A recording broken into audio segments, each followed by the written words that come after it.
more than elsewhere in Europe, are taking cannabis, I'm not too worried about them, because they're just going to be lying around at home, you know, eating lots. Okay, I'm sorry, we're coming to the end. I've got to put this to a vote. Would you like to see a royal commission? Would you like to see a royal commission to look into the whole question of drugs, which the Home Secretary refuses to have and says is unnecessary if you're against the use of drugs, and which Paddy Ashton has been arguing for? 71% are in favour of a royal commission, 15% against, and 14% undecided. And just on another point, on the decriminalisation of cannabis, are you in favour or against?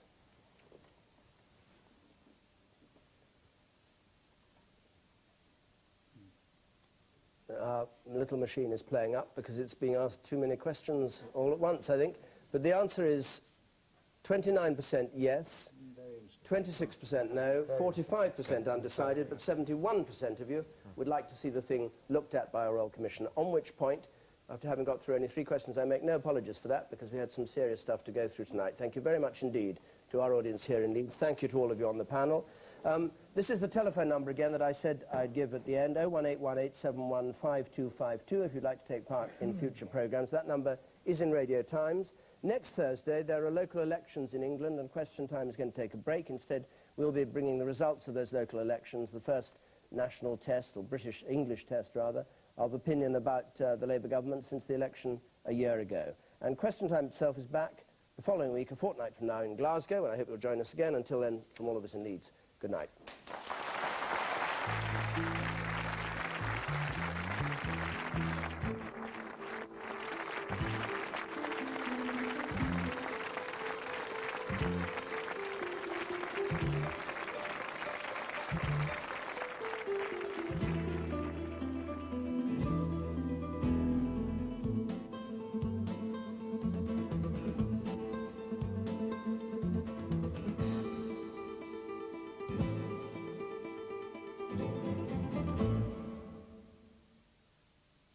Four and a half million people across Britain have discovered a whole new source of information through the internet. BBC Online brings you news, weather and education. It also gives you extra information on your favourite BBC programmes. The BBC would like to consult you about its online services.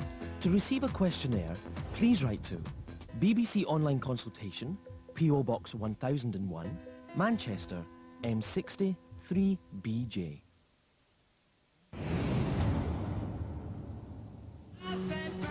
Norman's got the music in him, Gareth's got the music in him, but have they got what it takes to make a song for Europe? You must make them hear a winning song straight away. People are blunt. You know, they will say, I think this is a pile of poo. Getting by with a little help from their friends in the business. I think you've got great guts.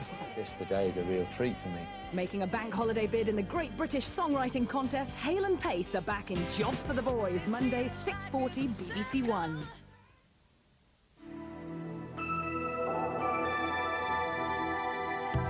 Now on BBC One, highlights of last night's special service from St John's Wood Synagogue in London. Mazel Tov, Israel.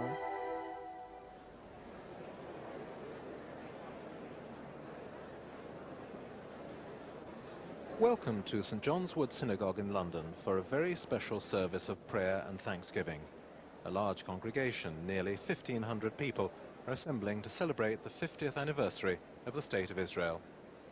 This service marks the start of Yom Ha'atzmaut, the day calculated according to the Hebrew calendar for Jews the world over to give thanks to God for the establishment of Israel as an independent state in 1948, just a few short years after millions of Jewish men, women and children were forced from their homes and murdered in the Holocaust. Those who survived had at last a country they could call their own. This is an Orthodox synagogue, and so men and women sit separately in accordance with Jewish tradition. As it's a festival, the normal evening service will be followed by a collection of magnificent psalms, the Hallel. The congregation faces east, looking towards the Ark, where the Torah scrolls are kept. Each of these scrolls contains every word of the 5 books of Moses, the Old Testament, written by hand in a special script, without punctuation. Though this is quite a formal occasion, the Jews are not a very formal people, and there's quite a buzz about the place. Everyone's waiting for a very special guest, someone who, unlike everyone else here, has never attended a synagogue service in his life before. The honoured guest tonight is His Royal Highness the Prince of Wales. Jews have blessings for every occasion, and there's certainly a blessing to be recited on seeing a monarch. I imagine it would also be considered appropriate on greeting the heir to the throne. Prince Charles was very pleased to honour the Jewish community in this way tonight. He's made clear his determination to defend all faiths represented in this country, not just his own. Waiting in the entrance to this synagogue are more than 40 children drawn from 3 Jewish schools in London. They'll provide an enthusiastic musical welcome when the Prince arrives in a few minutes' time. Some of them, I think, were among the estimated 20,000 Jewish people who travelled to Wembley on Sunday, where Israel's Jubilee was celebrated with exuberance and style.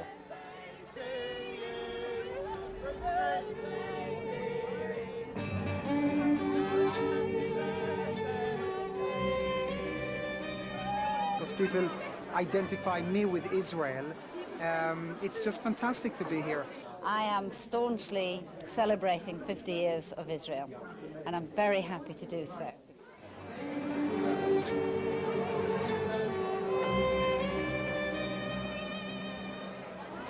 This is the greatest gathering of the British Jewish community there's ever been.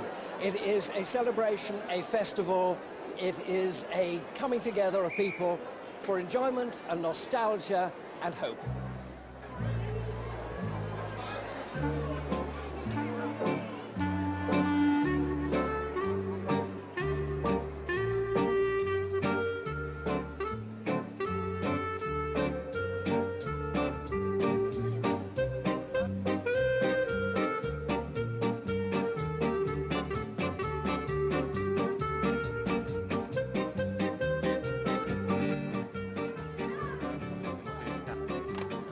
We come from Hull, East Yorkshire, and well, we just feel we want to belong. I think really it's important for people to come here today because we're not in Israel, and this is like Israel transported to London. I'm an Israeli living here, so I think it's important to be part of our celebration. Wow, you've been growing some lovely flowers.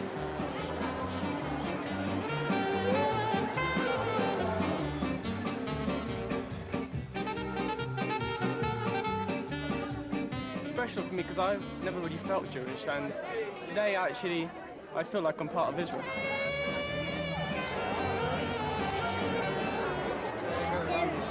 There's a very ancient custom in the Jewish tradition when people come to Jerusalem, when they come to the Western Wall, which they write prayers and they stick them between the stones of the walls, and if you went there you'd find thousands of prayers there.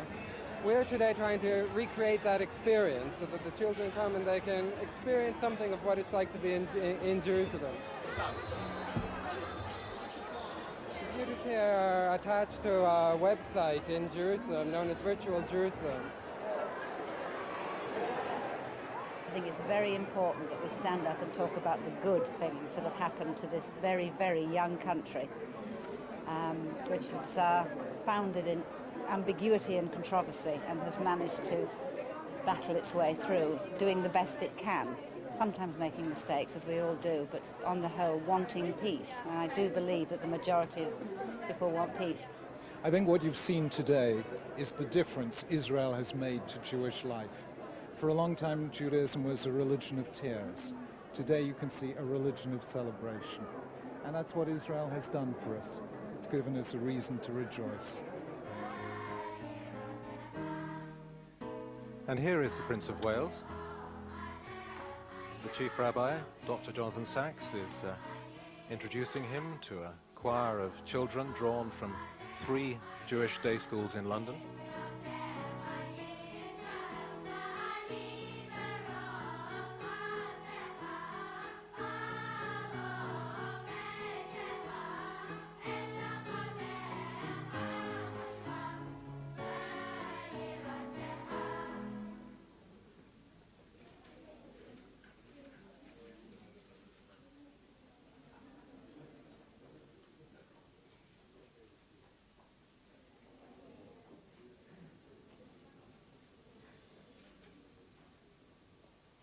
You see how the Prince of Wales is putting the children at their ease. They're somewhat in awe of him, but they're delighted to speak to him. I don't think any of them have ever seen him wearing a white kippah, a Jewish skull cap.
And now the Prince of Wales takes his seat in the Warden's box.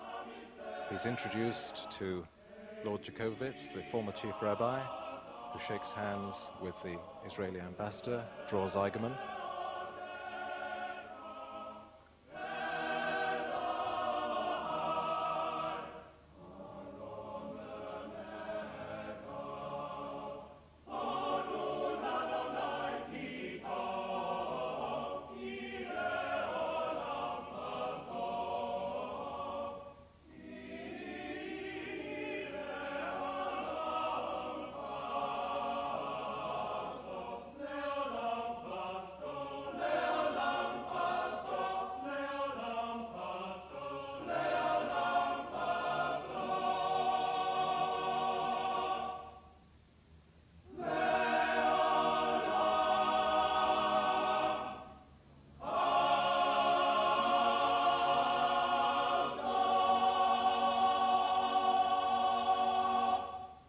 And now we begin the normal weekday evening service.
This blessing speaks of God's love for his people, who speak of his laws when they lie down at night and rise up in the morning. It's a powerful setting which raises the spirit in preparation for what follows. Extracts from the Torah recited at evening and morning services. The Shema, as it's called, calls on Israel to love God. It contains the basic declaration of the Jewish faith, the unity of God, and the duty to obey his commandments.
This is the Kaddish, or sanctification. The Kaddish punctuates the service, ending a section of the liturgy. So that people could understand it, the Kaddish was written in Aramaic, which was the language used for everyday speech in biblical times. This is a shorter form of Kaddish, the half Kaddish as it's called. It's not the mourner's Kaddish, the moving prayer of praise to God, said at times when Jews remember those who've died.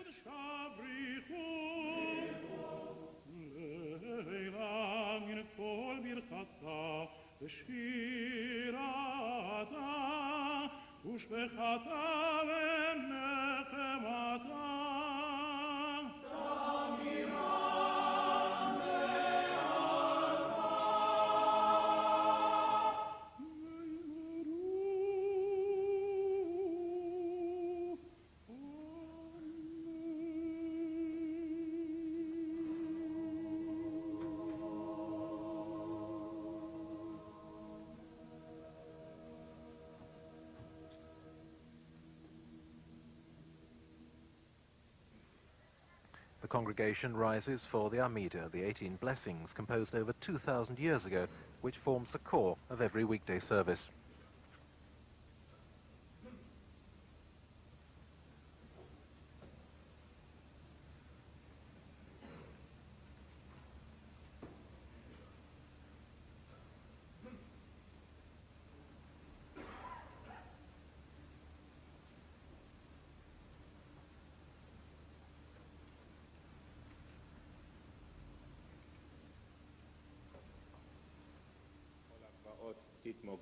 This is Rabbi Shalom Zayden from the Federation of Synagogues, who's delivering two specially chosen readings.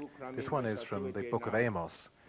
Writing some 2,800 years ago, the prophet Amos foresaw a time when the Jews would return to Israel and no more be plucked up out of their land. The whole days are coming, says the Lord, when the plowman shall overtake the reaper, and the treader of grapes, him who sows seed, and the mountains shall drop sweet wine, and all the hills shall melt, and I will bring back the captivity of my people of Israel, and they shall build the waste cities and inhabit them, and they shall plant vineyards and drink their wine. They shall also make gardens and eat the fruit of them, and I will plant them upon their land, and they shall no more be plucked up out of their land, which I have given them, says the Lord your God. Festive occasions are no longer marked with silver trumpets. Instead, Jews sing the Hallel, the Psalms of praise. This is Psalm 117, at only 2 verses, the shortest chapter in the Hebrew Scriptures.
And Hallel continues with a delightful melody taken from the end of Psalm 118.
And now Lord Janner and Eldred Tabachnik are preparing for the next part of the service. The two prayers that follow now are familiar to everyone here. They're recited every Sabbath. To mark the solemnity and importance of these prayers, Lord Janner and Eldred Tabachnik QC are opening the Ark to reveal the Torah scrolls within. Although these prayers are not normally recited at an evening service, it's entirely appropriate for them to be said tonight. Prayer for the royal family. He who gives salvation to kings and dominion to princes, whose kingdom is an everlasting kingdom. May he bless our sovereign lady Queen Elizabeth, Elizabeth the Queen Mother, Philip Duke of Edinburgh, Charles Prince of Wales, and all the royal family. May the Supreme King of Kings in his mercy preserve the Queen in life, guard her and deliver her from all trouble and sorrow. May he put a spirit of wisdom and understanding into her heart and into the hearts of her counselors, that they may uphold the peace of the realm, advance the welfare of the nation, and deal kindly and justly with all the house of Israel. In her days and in ours, may our Heavenly Father spread the tabernacle of peace over all the dwellers on earth, and may the Redeemer come to Zion, and let us say, Amen. That was the prayer for the royal family, recited by Dion Ivan Binstock, Rabbi of the St. John's Wood Synagogue, and next the prayer for the State of Israel, recited by Rabbi Dr. Abraham Levy of the Spanish and Portuguese Jews congregation. May he who blessed our fathers Abraham, Isaac, and Jacob bless the state of Israel, its leaders and advisors in the land which he swore unto our fathers to give us. Put into their hearts the love and fear of you, to uphold it with justice and righteousness, to serve you in truth and with sincerity. May we be worthy in our days to witness the fulfillment of the words of your servants the prophets. For out of Zion shall go forth the law and the word of the Lord from Jerusalem. Heavenly Father, remember the Israel Defense Forces, the guardians of our holy land. Protect them from all distress and anguish, and send blessing and prosperity upon all the work of their hands. Grant peace in your holy land, and everlasting happiness unto all its inhabitants, so that Jacob shall again have peace and tranquility, with no one to make him afraid. Spread the tabernacle of your peace upon all the dwellers on earth. May this be your will, and let us say, Amen.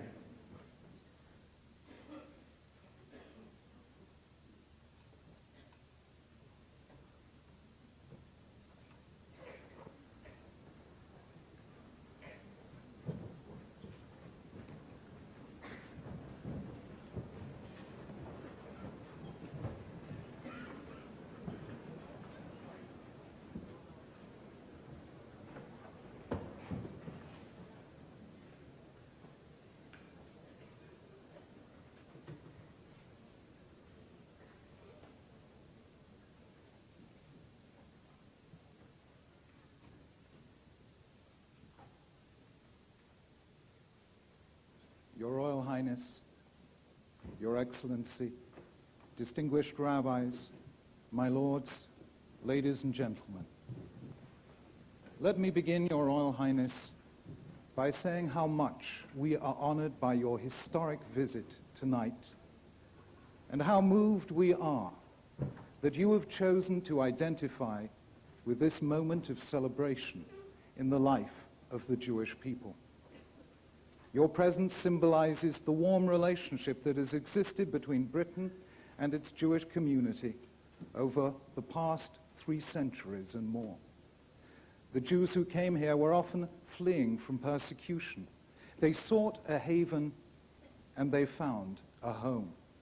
We have received much from Britain, and we have tried to give back much in return to its arts and sciences, its business and industry, its law and medicine, its politics and civic life.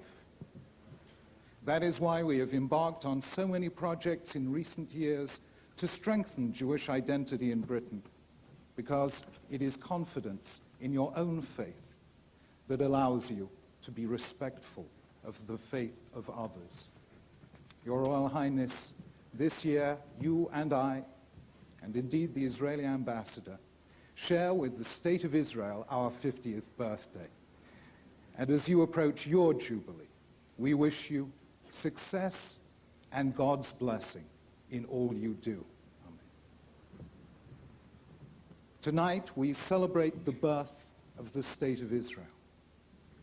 But in truth, the story we remember goes back not 50 years, but almost 4,000 years, to the first recorded words of the history of our people, God's command to Abraham and Sarah to travel to the land which he showed them and promised to their children.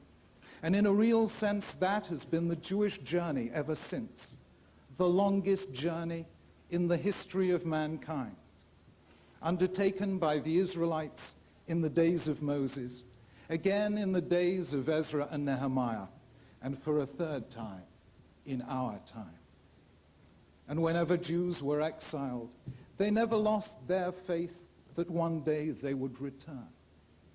Already in Babylon, 6 centuries before the birth of Christianity, more than 1,000 years before the birth of Islam, Jews sat and wept when they remembered Zion and vowed never to forget thee, O Jerusalem. And they never did. Wherever they were, they prayed towards Jerusalem. At every Jewish wedding, they broke a glass in its memory.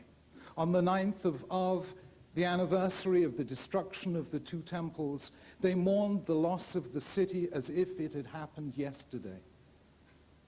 As long as there has been a people of Israel, we have been part of the land, and the land has been part of us. The State of Israel is the realization of an ancient dream. But tonight, our joy is not yet complete. One challenge still remains, the search for peace.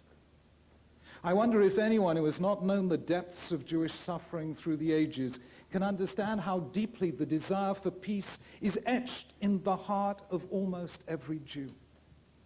I remember walking through Jerusalem a few days before the Gulf War, when Israelis already knew that missile attacks would be launched against them and did not yet know whether they would contain chemical weapons. And I came across a group of Holocaust survivors carrying placards saying, "We came to Israel to escape the threat of death. Must we now face it again?" Perhaps nowhere more than in the State of Israel are the elemental questions raised. Can different faiths coexist? Can different peoples live together? Can enemies ever become friends? Can peace prevail over the forces that make for war? In a few days' time, on May the 4th, Prime Minister Netanyahu and Yasser Arafat, chairman of the Palestinian Authority, will meet here in London for talks with the American Secretary of State, Madeleine Albright. And now surely is the time to break the deadlock in negotiations and move forward, if necessary, a step at a time on the long road to coexistence. Israel has shown great courage in war, and it will now show no less courage in the search for peace. At the heart of the conflict between Israel and the Palestinians are 2 peoples uniquely qualified to understand one another's pain. Let those shared tears unite us as we search for a way out of the maze of human conflict. To all of us who care for the destiny of Israel, we say, let us be zealots in pursuit of peace. And to the Palestinians, we say, let your peace mean peace, not a continuation of war by other means. And to all of us, I say, there is still hope. The national anthem of Israel is Hatikva, which means hope. The very existence of the State of Israel testifies to the power of hope kept alive by prayer. So tonight, we give thanks to God for the land and the State of Israel, which brought our people from darkness to light, from slavery to freedom, from death to new life. And we pray, Oseh Shalom Bimromav, may he who makes peace in his high places make peace for us, for Israel, and for all humanity.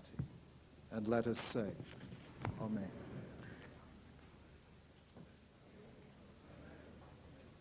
This year, we are celebrating our 50th anniversary. Looking back on the last 5 decades, it is impossible not to be filled with a sense of pride and achievement. Israel today is a modern, vibrant society with a strong economy, successful high-tech industry, and advanced agriculture. It is only when we reflect on this that we realize what a fantastic accomplishment it is and what an incredible journey we have traveled. This Independence Day of the State of Israel provides the opportunity to emphasize the overwhelming determination of Israeli people to live in peace with our neighbors. Amen. Another innovation tonight, the national anthem. The printed order of service includes a translation of God Save the Queen into Hebrew, which I'm told was done for a service marking the Queen's coronation.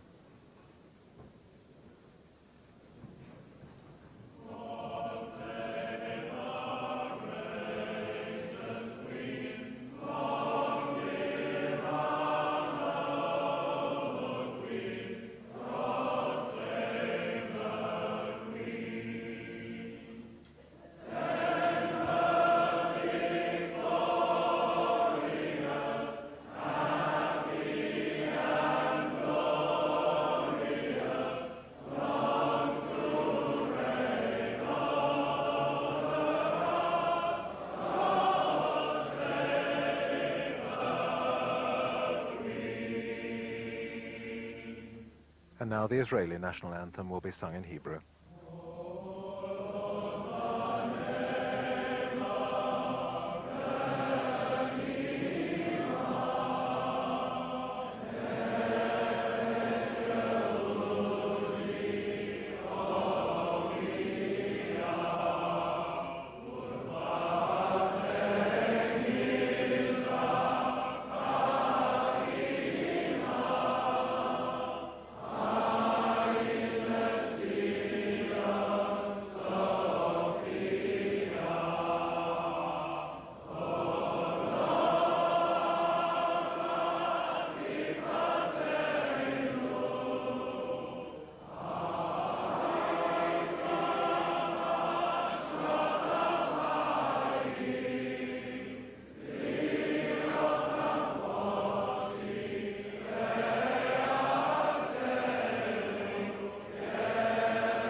And now the service will be brought to an end with a celebratory blowing of the shofar.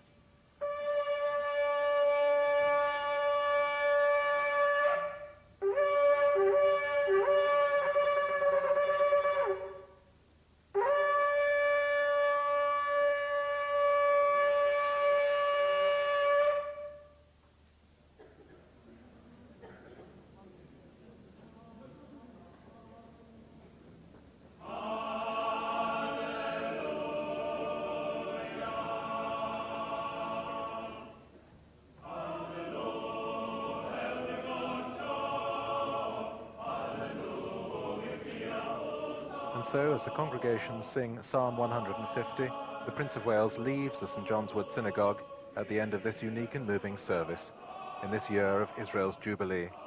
With him are the Chief Rabbi and the Israeli Ambassador. By coincidence, all three men celebrate with Israel their 50th birthday this year. We heard, I think, a brave speech from the Chief Rabbi in which he called on both the Palestinians and the Israelis to break the deadlock when they meet in London next week and move forward on the long road to coexistence. And we heard both the Chief Rabbi and the Israeli Ambassador pray, in the words of the Kaddish, "He who makes peace in high places, may he make peace for us and for all Israel."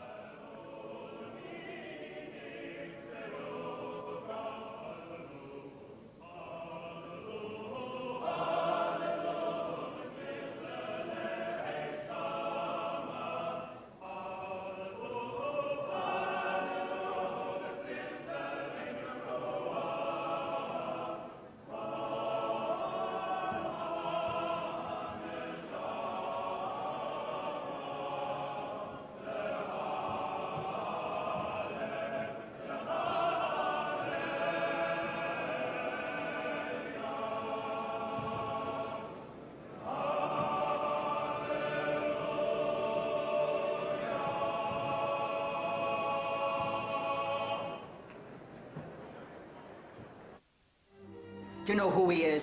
A scoundrel and a hypocrite. What reward can you offer me? Come back with me. You do it. It's not the same here, huh? I don't know if I can. Should you trust your instincts? Come. Let us take our fill of love until the morning. When your world is being turned upside down. I was depending on you!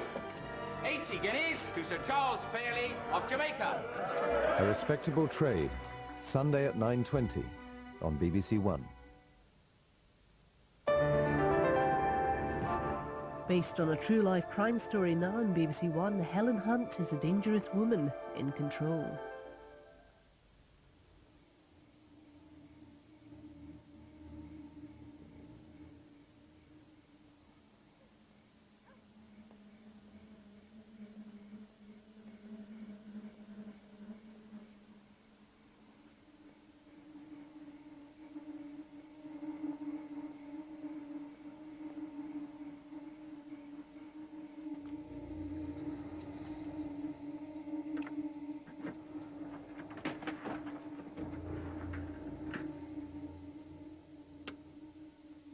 Haley? Haley? Here, boy. Haley? What is this? Shut up. What is what? What? Just tell me what you want. Shut up and just shut up and give me your wallet. Fine. Here, take it all. Where's my dog? Please don't hurt my dog. The dog is fine. Well, then what do you guys want? Just tell me what you want. The ring. Give me the ring. Give me the damn ring. Please don't take my wedding ring. My wife will kill me. Pete, come on. Pete.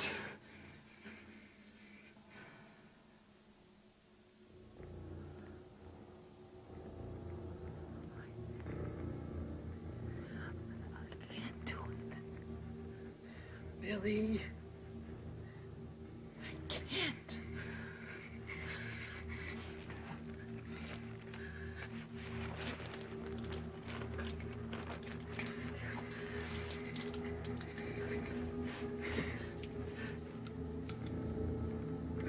Oh, God, forgive me.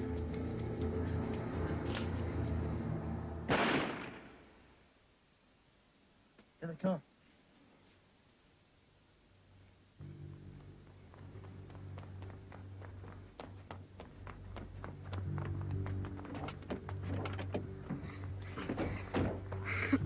How'd it go? We did it. I killed him.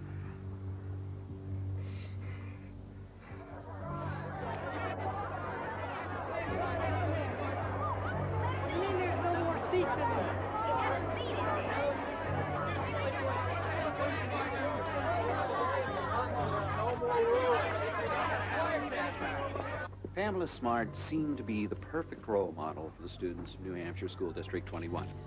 She was young, extremely bright, attractive, and a very hip media director.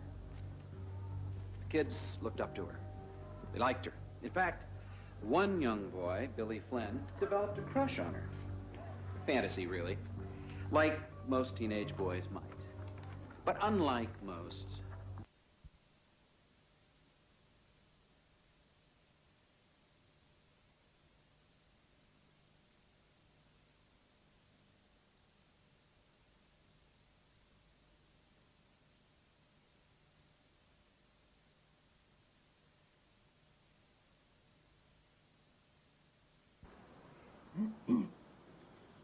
Subconscious, can I have an image, please? Flag and a veil. Thank you. Is that Jack's subconscious speaking? Why? That's fine then. Well, subconscious, Jack has told me that he wants to stop smoking. He needs your help to do this. So can you tell me, please, why you think Jack smokes? Well, that be because he likes it. Right. Thank you, subconscious. I'd like to talk to Jack's pleasure part now. Pleasure part? Are you there? Pleasure part? Do you think Jack enjoys his life? So he has lots of other pleasures in his life apart from smoking. He loves a rabbit stew and a flag and a veil and a buxom wencher sitting on his knee.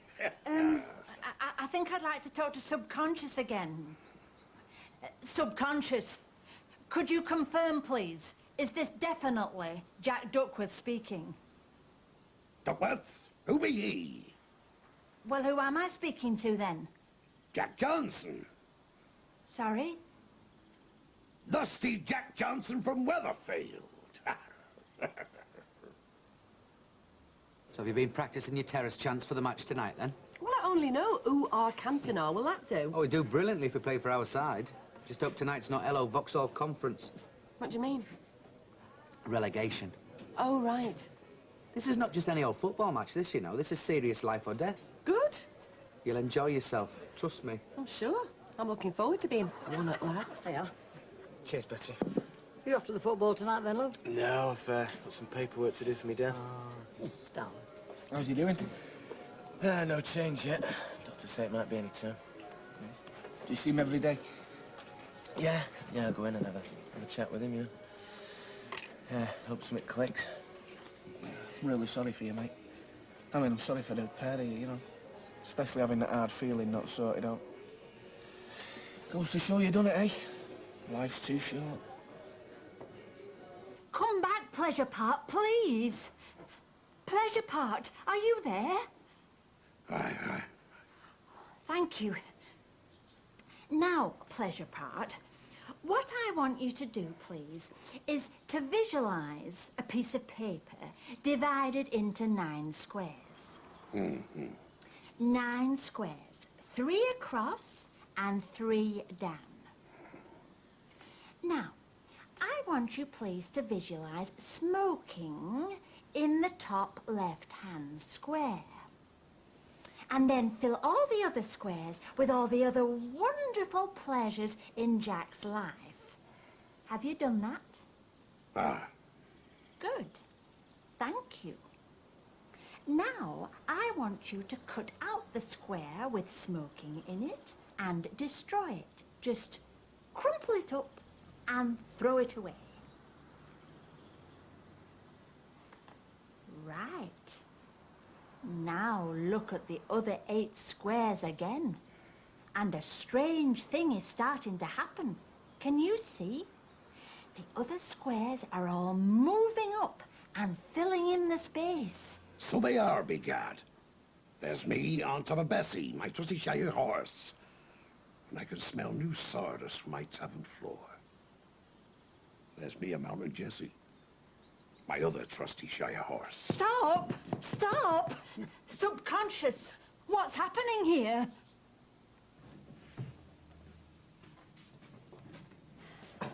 I don't think he's washed these since I moved out. Dump 'em. I'll sort 'em later.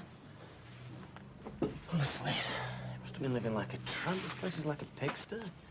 No, Steve, he ain't been living at all. Just existing. Well, he ain't been stinting himself on his drinking. There's bottles stuffed in everywhere. I can't believe he'd let himself get so low. There's a card here from Andy. Where from? From Lisbon. What's it say? Dear Dad, having a great time. Be here another week. Then on to Estoril. Hope building trade is booming. Say hello to Mum and Steve for me, love, Andy. Right. Subconscious. Can I please reconfirm? Is this definitely Jack Duckworth I'm talking to? Aye, go on then. Good. Thank you. Now, I want you, please, to visualize sitting in a room of your choice with all the cigarettes you've ever smoked in your life piled up on a table in front of you. Now, take one cigarette from the pile, light it, and smoke it. Eh? Please do that.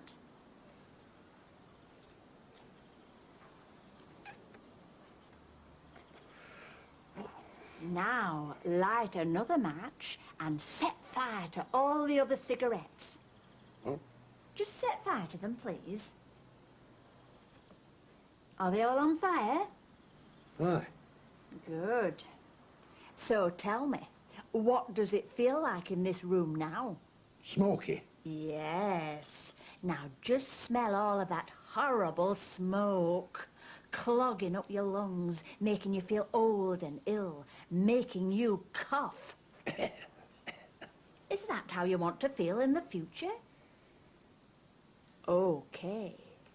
So now, let's visualize the same room with no cigarettes in it at all. They've all disappeared completely.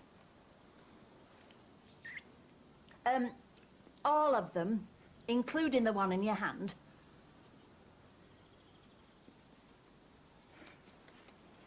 So tell me, how does it feel in this lovely smoke-free room now?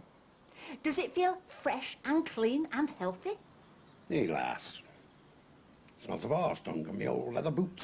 I think some mangy cat's been tinkling up my wainscot. Okay. Just tell me, does anything in this room smell at all like cigarettes? Cigarettes, what be they? One last question. Do either of you two Jacks still want to smoke? What do you say? Does Jack Duckworth still want to smoke? No way, never again in a million years. Why, then that's wonderful. Because from now on, your life's going to be clean and healthy all the time. Because whatever you do, you won't want to smoke. Right. Well, now, I'm going to count back up to 10. Then you'll open your eyes and you'll be completely awake and refreshed and free from your smoking habit forever. So, here we go. 1, 2, 3, 4. Still. 5, 6, 7, 8, 9, 10. What's happening? Have I been hypnotised? Yes. How do you feel? Great. Completely awake and refreshed. And gasping for a fag. No way, Vera. Fresh air, that's all I want. You pay this lady the cheque, and I'm going outside. Thanks very much, love. Do you know, I'm a new man for all that. I really am.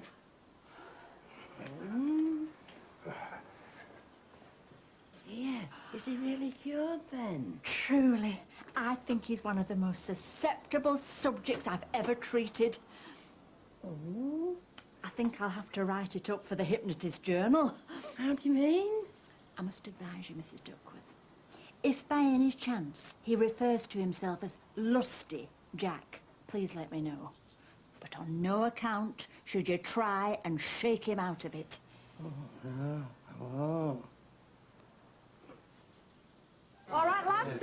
Anyone for tennis? Oh, very fetching. What's all this then, Natalie? I didn't know you were into football. Neither did I, Martin, but Des seems to think it'll broaden me horizon. Very nice. Where'd you get the gear from, then? Oh, Tony left it. Right, well, our SAT squad needs all the support it can get. Hey, Kev. Come on, you. Go, Des. Hey, very good. What you drinking, then? Pinty bitty? Ooh, go on, then. Yeah, then, have that. It's mine. Put hairs on your chest. Another pint, please, Beth. Right. Cheers. Can I bother you for a couple of minutes, Martin?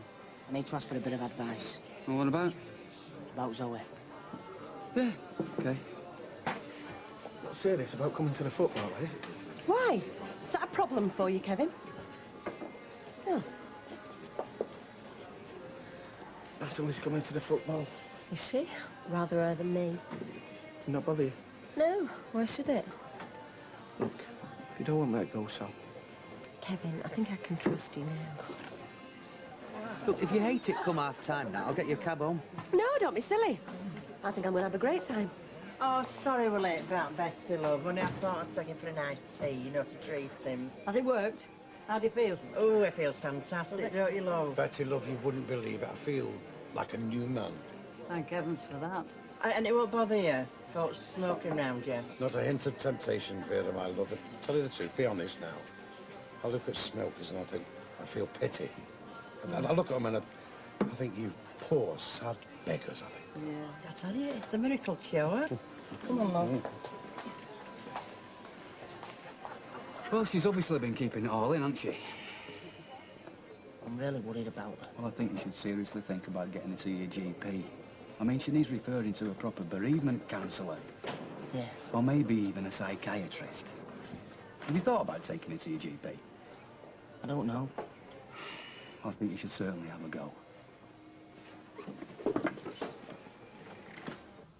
Gary and Judy came to hospital today. Oh, yeah?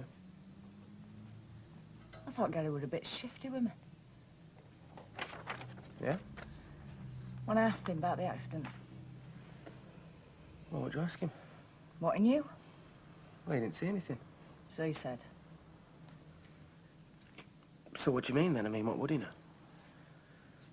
So what did he say to you? Said he didn't know what happened. Which puzzles me, Steve. Because neither of you saw out, but you both definitely fell. So the only person who really knows is your dad.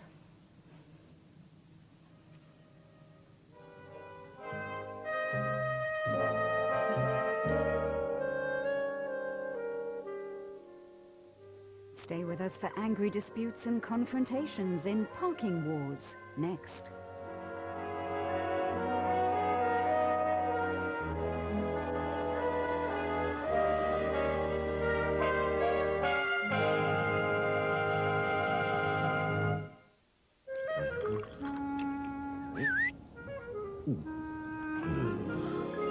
Coronation Street is sponsored by Cadbury's Time Out.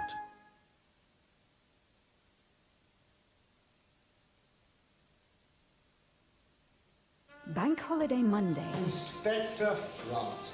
Somehow one associates you with places like this. Would you by any chance be trying to tell me my job, Constable? I wouldn't by any chance be trying to tell you anything.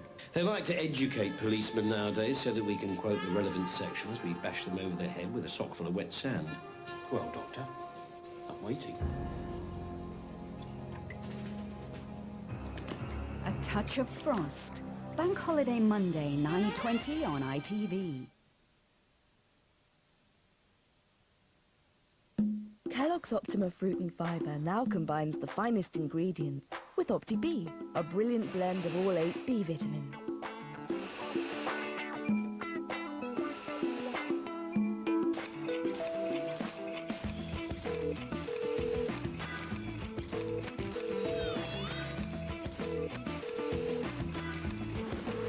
Kellogg's Optima. Opti-B, your best in the morning. Who would I most like to have a one-to-one with? It's gotta be Elvis Presley! 56 would be a cool year. He'd be 21. Apparently he really felt lonely at times, even before he was idolised by millions. I'd cheer him up. It would be great to go for a drive with him, pop round his mum's for a cup of tea. I'd ask him who was his best friend. I'd have been a good friend to him, I think. Maybe I'd ask him to sing for me. My own private Elvis Presley concert. Who would you most like to have a one-to-one with? Our mobile phone service gets people talking. Out of the way, Granny. Ferrari coming through. At Safeway, you asked for better value from your ABC card. Oh, Mum, not reverse. Reverse is dull. Oh, no, now she's stalled. So now you could earn more points than ever before. Right, I'll check the oil, you check the points. Only at Safeway could you earn up to triple points on everything you buy.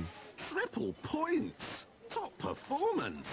Oh, Tara Palmer Tomkinson. And with the points you collect, you can get a great range of products absolutely free. Sounds like we can afford another set of tyres. We could do some donuts, spin the wheels, burn some rubber. Right. Come on, Mum, foot down. They can't give you points for speeding in here. Earn up to triple points at Safeway, lightening the load for you.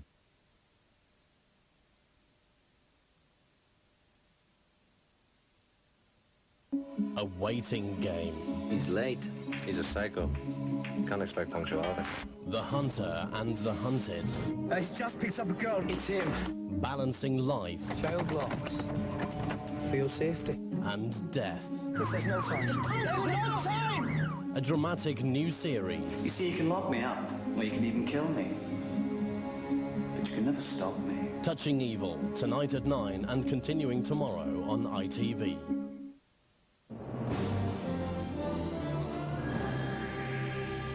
With little space available for the increasing number of cars, a documentary now, Parking Wars. I had enough of you and your parking tickets and everything. I've given you enough time. Hey, you don't give me no time, you never give me jack. I've tried. In the battle for parking space, there are soldiers. If you show fear in the face of the enemy, forget it. There are mercenaries. It's a messy game. People get upset, some people get hurt. No. And there are casualties. We're talking, it's not give and take. That's give and take. You're taking the side of our road away. Welcome to the battle zone.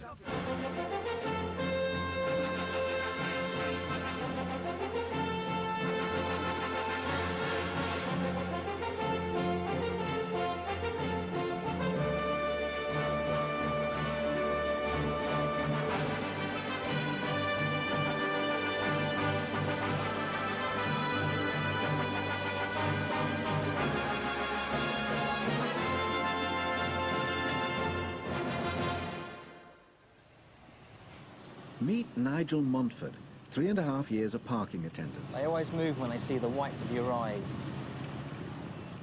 He hands out 150 tickets a week. What? He's not taking it. He's not taking it? Yeah. But he's still there. Don't touch. Hey. Now you're packing in. You do not touch me. That's you can't go. He's not taking it. He's not taking it. He's taking it. That's That's a fix of the because vehicle. you know what you want is bonus. That's a fix of the vehicle. You're not the driver. You're How long have you been This man is just a passerby. How long have you been here? Do you want to talk to me, sir? How long have you been Do here? you want to talk to me? Yeah, I want to talk to you. Then do not shout. Right, here's the driver. Yeah. He's been issued that ticket. Yeah, but how long Excuse did me, sir. you actually wait to see the driver is coming down for the car? 1 moment. But I don't... You've denied that driver the chance to pay his I'm not ticket denying to it. reduce the fee. I'm not denying it. Okay. But what I'm telling you, Is how it long your were you car? here? Is it How your long car? were you here? It's your car, Can you sir. answer my question? I can. Will you answer mine first? You answer mine first. You will answer How mine long were first. you here to give the ticket? Instant ticket. Oh, no. There It's is not instant no way ticket. to- No, you're lying. I know your law. I am lying. I know your law. You're lying. I'm a parking attendant for Harrogate Yes, Council. because you want to go now for yourself. You want to earn a big money for yourself, to earn a I big work money for for the your own Parking pocket. Institute of London. That's I'm what you're accredited. doing. That's what you do Saturday. Why don't you go out the back street? And give This people is the tickets? main road, sir. Why don't you go Look to the how back busy street? it is. Look at the There are a lot of traffic. people parking there. Yes, this vehicle was parked here. Oh, You've my. denied his right to pay that to reduce the amount, sir. Not even the driver of the vehicle. And yet that gentleman, the driver, is now going to get a notice to owner asking for £40. And he's thrown it on the floor, so he can't pay it. Everybody saw it was a fix of the vehicle. It's on here, a fix of the vehicle. The law is enforced. Look how busy it is. What can I say?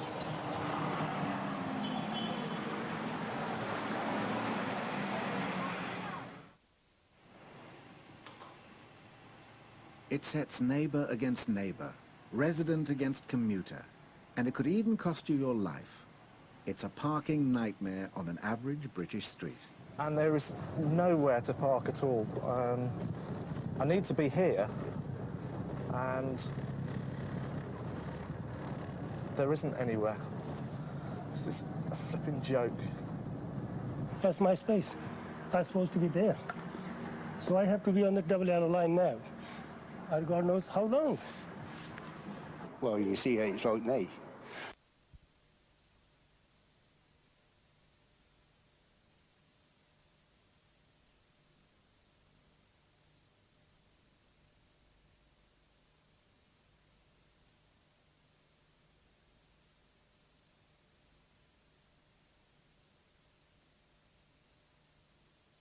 You're looking for? Show me the money! Show me the money! Show me the money! I've got a head for business and a bod for sin. Frankly, my dear, I don't give a damn. Hasta la vista, baby. 3 channels devoted to nothing but movies. All you need is Sky. Bottle openers, welcome. This is V2. That's a lie. This is V2. The bottle just comes with it. This is where your money's going. And it's money well spent. Hello there. Here's a new song about the love between a little boy and his puppy. I hope you enjoy it.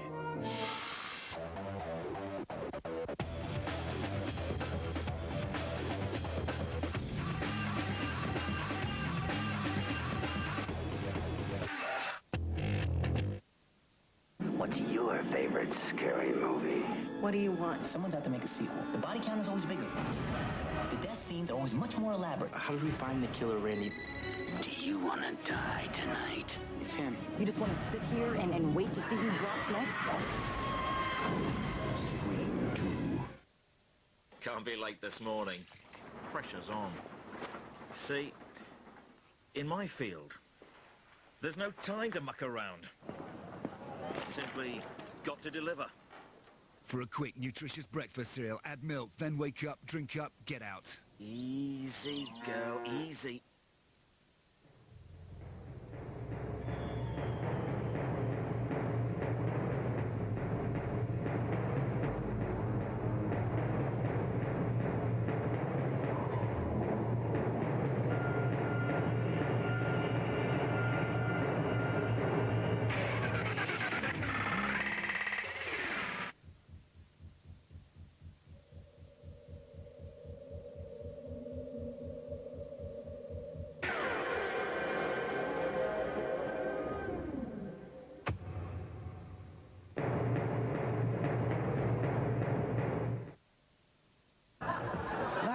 All drinking creamy Worthington. But why are our heads so full of boring old rubbish? Because otherwise your lad's head would be empty. And in order to fill it, he'd become interested in aerobics and even knitting. So he's waiting for a Worthington when he spots a nice drop stitch over weave hem and misses his turn at the bar. Disaster! And that is why a lad's head is so full of rubbish. Worthington, it's a man thing.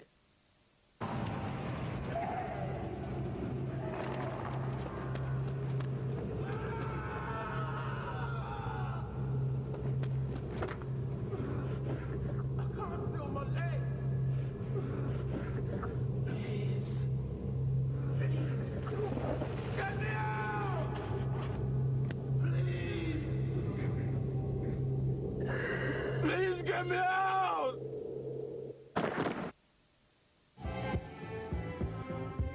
Prepare yourself for championship boxing every week on Saturday Fight Night. The show where everybody wants to be a champion. This Saturday, live from the Royal Albert Hall, Spencer Oliver defends his European Super Bantamweight title against Sergey Devikov. This Saturday night at 9 on Sky Sports 1.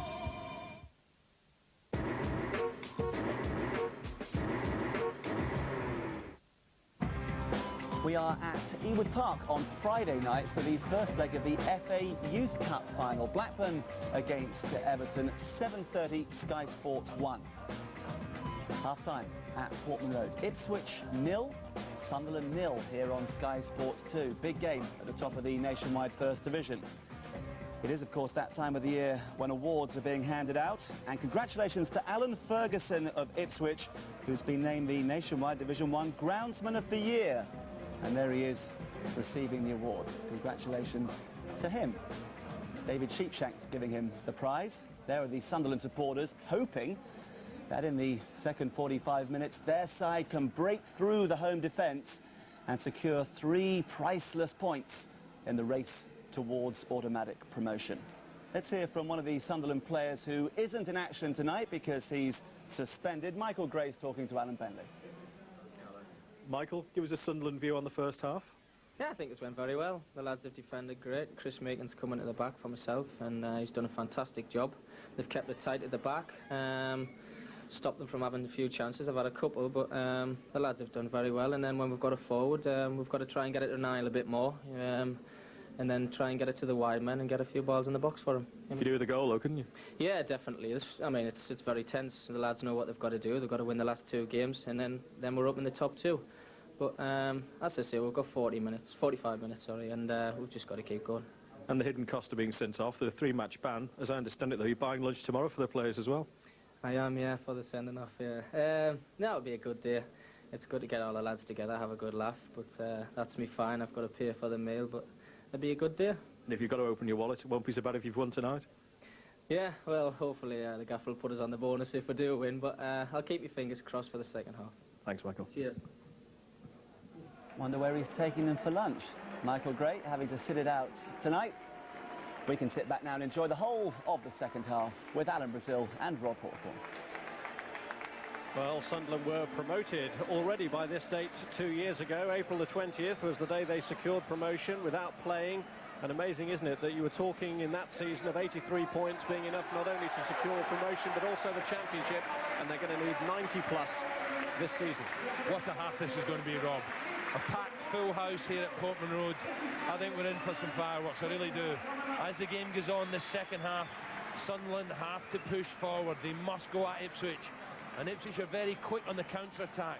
Their good away form has shown that with the likes of Johnston, Dyer, burst forward so quick. Stockwell down the right-hand side, but I'm sure Peter Reid saying to Niall Quinn and Little Phillips, come on boys, we've threatened them first half. If we get the ball wide and get the right service into the box, we can take all 3 points home, back home to the North East. Well, both teams have had outstanding goal-scoring records in recent times. I dread to say it, but there has never been a goalless draw between these two teams in the previous 33 league meetings. So it all has to change in this second half. And here's Tarico for Ipswich, finding Alex Matthey, who'd dearly love a goal against Sunderland, with whom he was once massive rivals when he was at Newcastle. But Matthey actually bought a brick at the Stadium of Light for his son. £25 investment.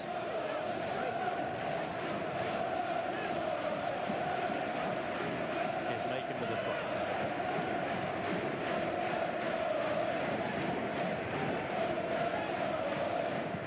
Phillips. Aiming it for Nicky Summerby. Ball is in the box. Fantastic play from Summerby and great defending from Mark Venus. I think he's been outstanding, but brilliant play from Summerby. Watch the first touch, gives him a chance to take on young Clapham. Goes to go inside, then gets down the outside, a lovely delicate chip, and Venus had to be at his best. The script looked written there for the captain ball until Venus intervened.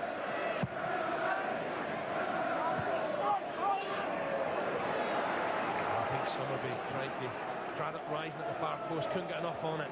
But Summerby puts in beautiful balls and just skipped past Jamie Clapham there. A lovely little clip. And really, Mark Venus, right place at the right time to head over. Good start for Sunderland. That's laid down a marker, and there were plenty of viewers in Middlesbrough and Charlton who were shielding their eyes at that point. Under pressure from Johnson, good play from him. Holland arriving!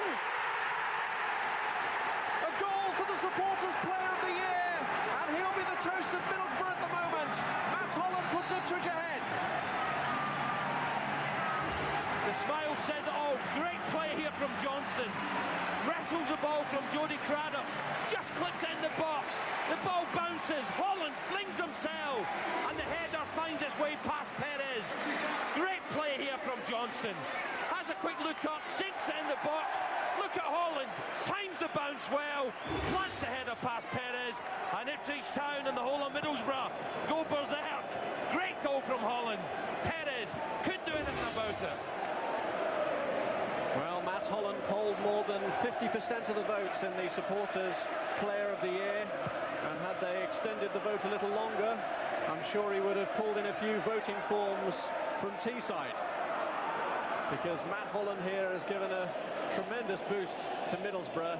But what are Sunderland made of? We'll find out the answer to that question now. Well, Matt Bright in the studio has got what he was dreaming of, an early Ipswich goal to liven up the game. Now the pressure's on Sunderland. And Quinn has fed it through, and this is Phillips onside! Side netting.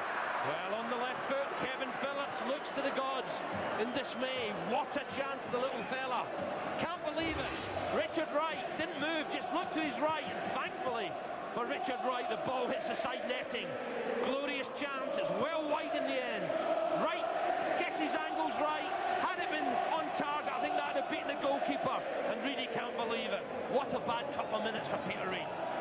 Reid knows as well as anyone just how lethal this man has been, but for once his goal-scoring touch deserted him.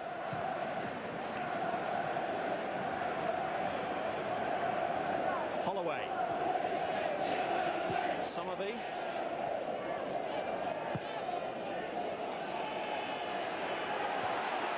Quinn looking for Phillips again. It's Venus in the way, and the free kick's been given to Sunderland. Good refereeing again, Rob. He just waited to see if the ball was going to land at Phillips' feet, and deciding, no, free kick. Good refereeing from Ken Leach. There's definitely a tug at Niall Quinn. Dangerous situation now for Ipswich Town to defend. Well, from a neutral point of view, an Ipswich goal was maybe what was needed. Sunderland have to perk things up here. A win tonight, an absolute must to prevent Middlesbrough from breaking clear. Somerby took a deflection off Clapham. There were appeals from Sunderland, but it was deflected by a hand. Yeah, the Sunderland fans away to her right, screaming handball there. But Tarico was very, very quick to come and close down Nicky Somerby. Darren Williams. Naked. Up goes Quinn. Phillips. Tarico who slid in.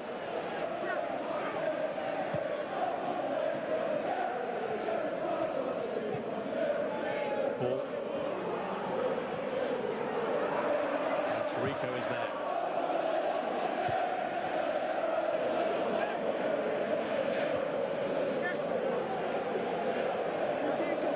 Well, it's a psychological point up for Ipswich if they can beat Sunderland and meet them again in the playoffs. Yeah, Matthew Holland, their guest at the Auto Windscreen final at Wembley. Getting married in the summer, wants to beat Wembley with Ipswich Town, and that goal has certainly put the jitters on Sunderland. Player of the year, read it well, read the bounce well, plant the header past Perez.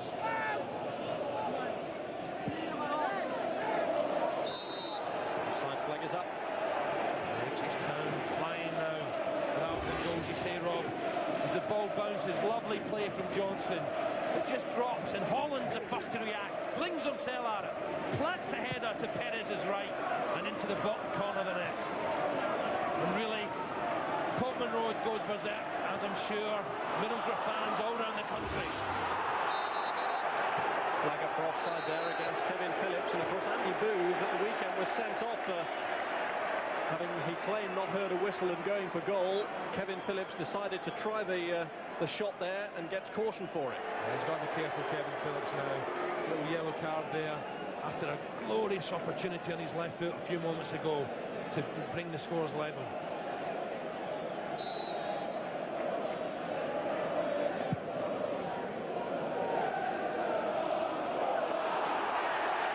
Matthew chasing on for this one. Holloway selling him the dummy. Holland, the goal scorer, muscled out of it by Ball. Somerby. Petter putting him under pressure. Sunderland throw.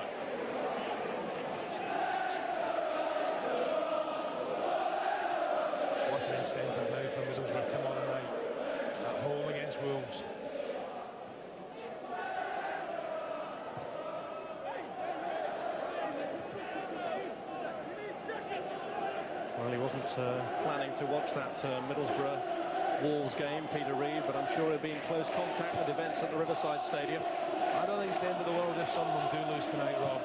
Is it a very, very good side? I'd still make them favourites in the playoffs to go up. And no one will fancy going to the Stadium of Light to play against Sunderland, especially if they finish third, which I'm sure they will, and the second leg at home with 42,000 screaming Sunderland fans. And of course, the one thing that Ipswich do know about their position in the playoffs is that they will be playing the first leg at home and the second leg away, although after what happened against Sheffield United last season when the second leg was here and they went out on away goals, I'm sure they won't mind that too much.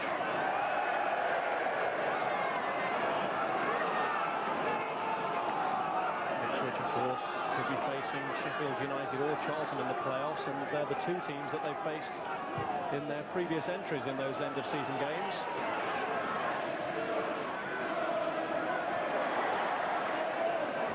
What a run Ipswich have had. And take away that Forest defeat, you've got to go back to the Boxing Day. And Birmingham, I think, beat them. Incredible. George Burley must be absolutely delighted.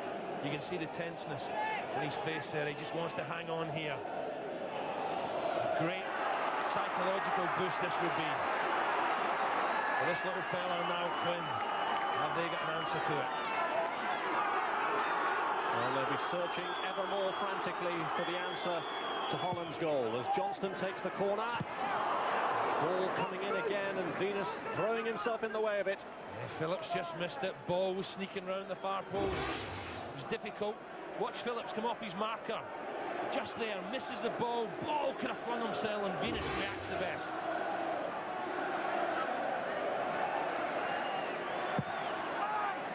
In goes some of his corner. Stout defending from Holland, the goal scorer. Another hit by Holloway. Young player who's graduated through the ranks this season, Darren Holloway.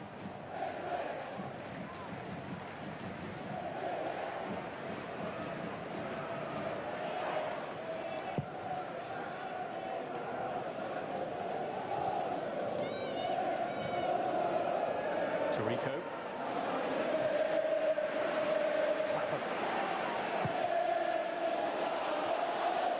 Couldn't find Dyer. Craddock got there, but Dyer is persistent. There's a great header from Craddock again. Craddock's put 1 foot wrong the whole night, and that was allowing David Johnson to wrestle the ball off him for Ipswich Town's goal. Good persistence from Johnson. Johnson the maker and Holland the taker of the goal.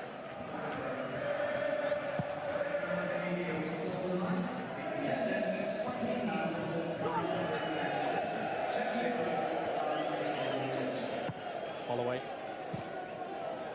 Clark. Great touch from Phillips there. Looking long towards Johnston. Tarico's only headed it straight to Quinn. And can Quinn turn? He can. Yeah, just wouldn't come down for him. Cundy luckily was around Niall Quinn. His presence. Tarico, and the ball just wouldn't come down for Big Niall.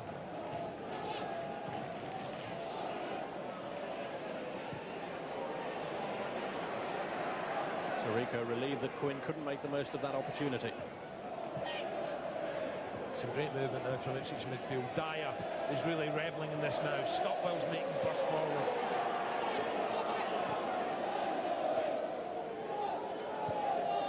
Clapham.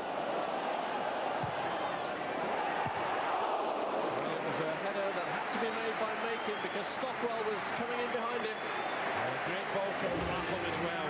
This time he gets his bearings right on the left foot, pings it over. That's a super ball and good defending.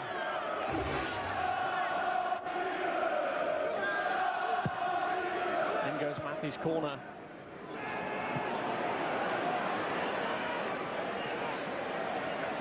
Dyer. Stockwell has suddenly freed himself. Good testing cross again. Good punch from Perez. Johnson was flying at the near post. Now Sunderland on the break. 2 up against 2. Johnston bearing down on Tarico. Phillips has to try and stay onside. Johnson had to make his mind up sooner. Phillips Phillips is disgusted. Johnson either had to go on his own, take on the last defender, or try and find his little striker. In the end, Phillips, you know, just strays into an offside position, and it's too late with a pass. It was a break that had some promise, and Sunderland have certainly been forging the opportunities since losing that goal to Holland. Phillips has got abundance of pace as well, Rob. It just had to be put in the space. Matthew on here to Johnson. Johnson goes down. Penalty's given. Well, I tell you what, Rob, I think this is rather harsh. I think there was a handball before it. I'm not sure if Craddock handball, and there's the reaction from Macon. He's disgusted. I think this is maybe harsh, but I think Craddock might have handballed it before Johnson went down. Well, there's no point getting involved in that sort of situation. This is the decision. There's a handball, and is it a tug? I think this is soft. I think that's rather soft. And Alex Matthew is the player to take the penalty. This for 2-0, and Perez has saved it! And how crucial could that be in the chase for promotion? Well, maybe justice is done, I don't know. It was a marginal decision. Really, Perez guesses right. It's a poor penalty, right in the centre of the goal, and Perez saves with his legs.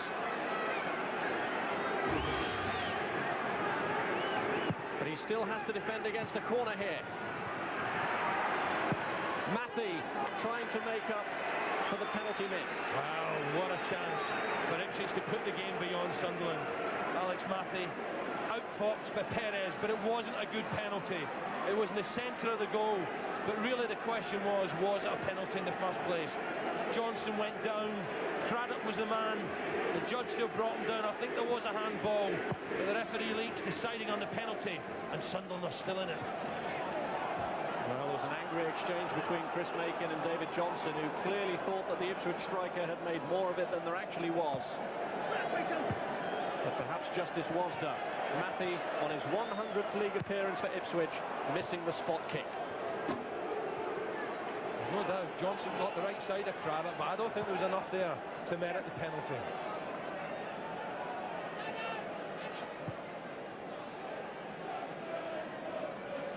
Dyer.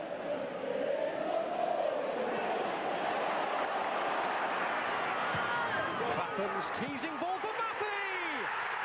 And this time he has made up for the penalty miss. It's 2-0. Well, the warning signs were there, moments earlier, with Clapham galloping down the left-hand side. Talk about a change in fortune. Matthew must have been disgusted with his penalty. Not anymore. Quality finish on the left foot, leaning back, 10-foot finish, keeps it low, but Dyer, superb play again from Kieran Dyer. Makes the space, good cross, lovely finish, past Perez, down to his right-hand side. And it's all smiles now from Alex Matthew. 2-0 Ipswich Town. And Burnley, well, the reaction's there, get in there. From being downcast a few minutes ago at his penalty miss, Alex Matthew's personal fortunes in this game transformed, and he does mark his 100th league appearance for the club with a goal. Splendid goal too.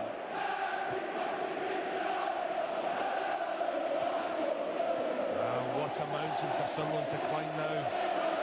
Can they get back in it?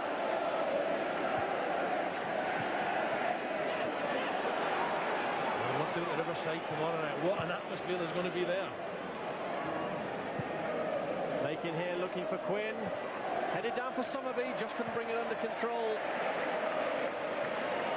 But Sunderland lost a 2-0 lead against Queen's Park Rangers when we saw them last on Sky at the Stadium of Light. Here they're going to have to come back from a 2-0 deficit. Matthew, score of the second, is offside. I'll tell you what, Rob, the second half's been electric, and no one better than Kieran Dyer. I think this little fella's beginning to pull all the strings. Superb, really reveling in this big-time atmosphere. He fancies a bit of Wembley and the Premiership.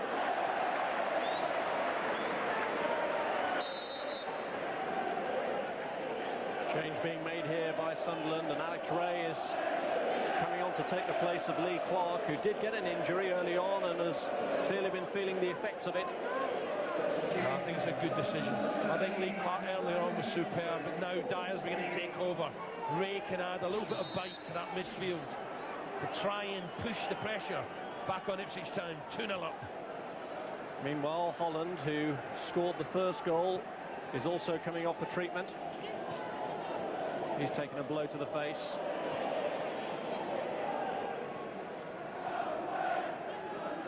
Makin.